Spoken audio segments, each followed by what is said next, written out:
So, ayun nga po, no, pag-uusapan po natin dapat nga bang magselos itong si Beyonce sa mga na-link nga po kay Kalingap Els, even sa private life po niya.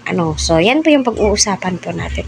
Unang-una, no, pumasok si Edu, no, para tulungan itong si Beyonce, no, especially sa pang-araw-araw na pangangailangan. Alam po natin na kahit nababash itong si Kalingap Eds, still may sumusuporta pa rin po sa kanya. At still may nagre-request na itambal po siya or itandem siya kay Beyonce kasi si Beyonce, likas na mahihain, si Edu, likas na mahihain noon pa man. Kung naaalala nyo, kay Sheena, Rina, no, so malaki po yung naging improvement ni Eds. So, ngayon, si Edu, kailangan po niyang mag-adjust. No? Kailangan niyang magsalita, kailangan niyang entertainin itong si Beyonce para sa ganun.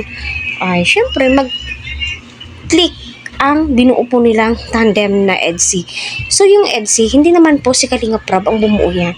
Kundi, yung mga supporters na nagko-comment po doon sa baba na itambal si Edu at saka si Beyonce kasi matchy-matchy sila, gusto namin sila, di ba?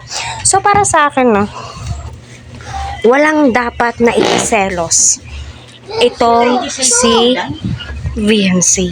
At hindi dapat magselos si Beyonce kay Kalingap Eds kasi wala naman po sila. Ang gusto lamang po ni Eds ay matulungan si Beyonce. At kung magiging sila, why not? So hindi naman po natin alam kung ano po yung private life ni Kalingap Eds kasi nga private life po niya yan eh. Bawal po nating himasukan. So, maganda naman po itong si Beyonce, At saka, kahit na hindi po siya magpa-brace, okay lang. Huwag na po natin husgahan. Huwag na po nating pintasan itong si Beyonce. Bagkos, alalahanin po natin. Bata pa siya, tulungan na lang po natin. Panoorin na lang po natin ang kanilang mga video. Iwas-iwasan na lang po nating husgahan.